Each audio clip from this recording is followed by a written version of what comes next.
Diobass Info TV, nam di wax ak Diobass. Formidable.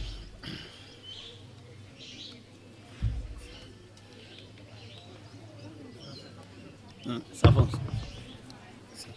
Bien, excellente question. Cette question même peut-être objet d'un sujet. Hein. La philosophie peut-elle se détacher? Oui, je sais. Je la reformule. On peut dire que la philosophie peut-elle se détacher de toutes les convictions dans lesquelles nous enferme la société. Donc c'était un sujet de débat qui a été reformulé de cette manière que vous l'avez posé. Est-ce qu'elle peut se passer du sens commun? Ça nous permet de dire, la philosophie est née du sens commun. Sans le sens commun, la philosophie ne serait pas. Donc, dans quel sens la philosophie peut se passer des connaissances du sens commun? Dans le sens où la philosophie n'est pas le sens commun. Elle est née pour se séparer du sens commun. Elle est née pour contredire et critiquer les connaissances du sens commun. Et cette contradiction et cette critique est ce qui a donné valeur à la philosophie. Donc la pensée philosophique trouve sa valeur dans son désir de critiquer le sens commun. Si le sens commun n'était pas là, la philosophie ne serait pas. Donc elle ne peut pas se détacher totalement d'elle. Parce que ce sont ces connaissances qui vont donner d'abord valeur à la philosophie. C'est avec ces connaissances que la philosophie est née. Et on a dit la philosophie par exemple est née du mythe et contre le mythe. C'est le mythe qui a servi à la philosophie de terrain de prédilection. C'est le mythe qui a inspiré la philosophie. Et d'ailleurs on dira même que la philosophie se nourrit essentiellement de ce qui n'est pas elle. Donc qu'est-ce qui n'est pas la philosophie? Le mythe n'est pas la philosophie. La magie n'est pas la philosophie. Donc si la philosophie cherche à se détacher totalement, et d'ailleurs le mot est clair, totalement. C'est-à-dire, est-ce qu'elle peut se faire sans? Non. La philosophie ne peut pas se faire sans le sens commun. Pourquoi? Parce que la philosophie est née dans un contexte où régnait déjà le sens commun. Donc elle a atterri dans un terrain baigné de mythes, de magie et de religion. La naissance de la philosophie est issue dans un monde baigné de mythes, de magie et de philosophie. Donc, quand elle est venue, oui, d'une part, elle cherche à se séparer d'elle. Comment? Parce qu'elle va instaurer une nouvelle attitude. La philosophie a instauré une nouvelle attitude, une nouvelle forme de vision qui n'est pas celle du sens commun. Donc, quand la philosophie est venue, l'irruption de la philosophie dans la grande culture humaine a inauguré une révolution. Une révolution sans précédent. Qu'est-ce que c'est? La philosophie a instauré l'esprit critique. Autrefois, les gens obéissaient, se soumettaient. Quand la philosophie est venue, elle va faire rupture à la soumission. Elle va instaurer une nouvelle forme de vie, vision. Et on a même dit, la philosophie est une nouvelle attitude à l'égard du monde environnant. Elle instaure une nouvelle attitude à l'égard du monde environnant. Le monde dans lequel la philosophie est née, quand elle est venue, elle a fait une rupture. C'est ce qu'Arthur Schopenhauer appelle la ligne de démarcation. Et je vous le dis, attention, votre sujet de cette année risque d'être orienté sous ce sens. Donc, les caractéristiques de la philosophie. Qu'est-ce qui caractérise la philosophie par rapport aux autres? C'est que son désir de la philosophie, en naissant, la philosophie a voulu immédiatement intégrer un nouveau monde, différent de ce monde qui était là. La philosophie a voulu instaurer une nouvelle vision du monde, différente de cette vision qui était là. La philosophie a voulu inaugurer une rupture totale d'ailleurs. Elle a voulu être une rupture de ce monde. Donc en instaurant une nouvelle attitude, en instaurant une nouvelle façon de voir, en instaurant l'esprit critique, en instaurant la cohérence dans l'analyse, en instaurant le refus systématique de l'immédiat. Mais, il y a un mais. Le mot totalement nous montre que la philosophie, mais sans le sens commun, ne serait pas. Pourquoi? Parce que le sens commun a fourni à la philosophie une inspiration qui a permis à la philosophie de contester. Si la philosophie est née pour contester, elle conteste qui? Le sens commun. Mais qui est le sens commun donc pour que la philosophie la conteste? C'est une question. Donc si la philosophie est venue pour faire une rupture, maintenant quand on parle de rupture, c'est parce qu'il y avait déjà quelque chose qui était là. Un monde déjà établi, Un monde établi, expliqué par ce que la philosophie va appeler les fausses certitudes. Donc c'était des certitudes à eux. Mais quand la philosophie est venue, elle va l'appeler les fausses certitudes. Et ce monde était un monde qu'il fallait démolir. Si tu n'avais pas trouvé de mur, tu ne démoliras pas de mur. Mais c'est que la philosophie a trouvé un monde qui a été déjà établi. Maintenant, si ce monde-là n'existait pas, est-ce que la philosophie serait? Non.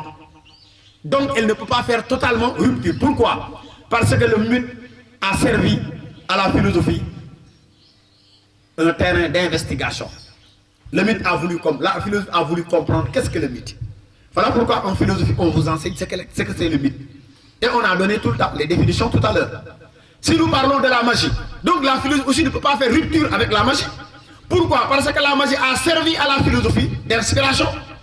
C'est parce que la philosophie a trouvé un monde magique et elle va s'étonner, instaurer le tourment. En s'étonnant sur le tourment, la philosophie va instaurer sa propre pensée. Donc, elle a voulu comprendre qu'est-ce que la magie. Et on nous a dit, la magie c'est ceci, c'est cela.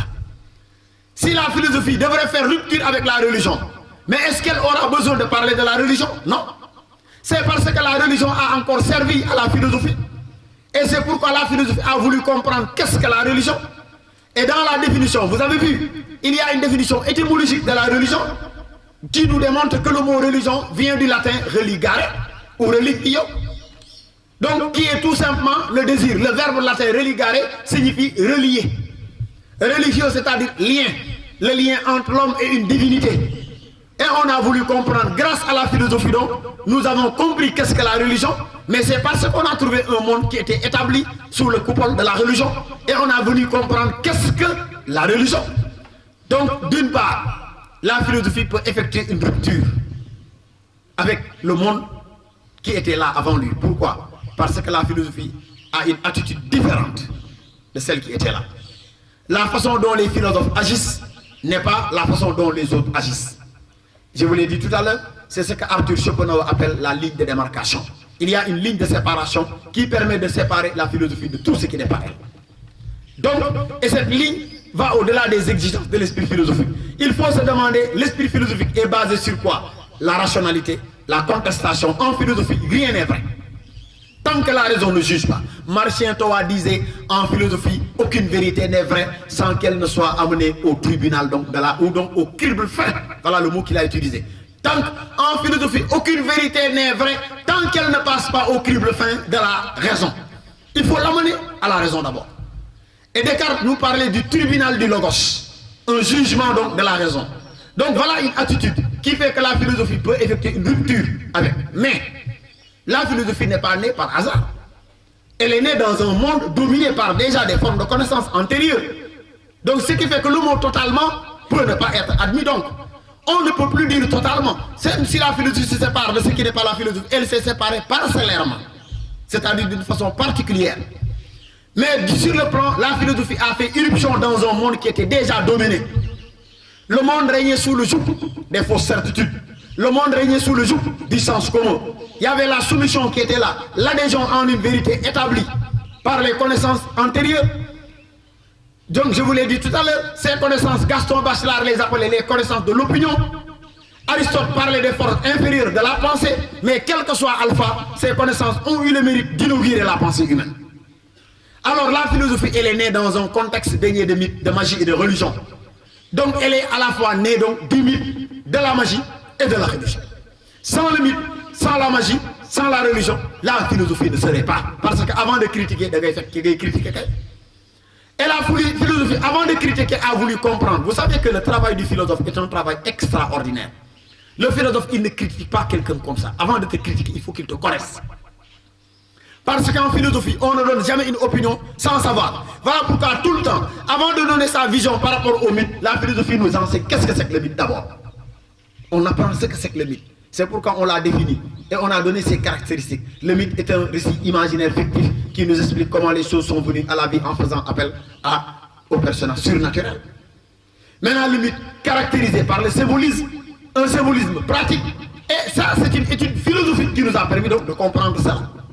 Si nous prenons la magie, c'est la même chose. Donc, d'autre part, on peut dire que la philosophie ne peut pas se séparer totalement Non, parce que ces connaissances ont servi à l'esprit philosophique. Sans ces connaissances, mais la pensée philosophique n'allait pas émerger.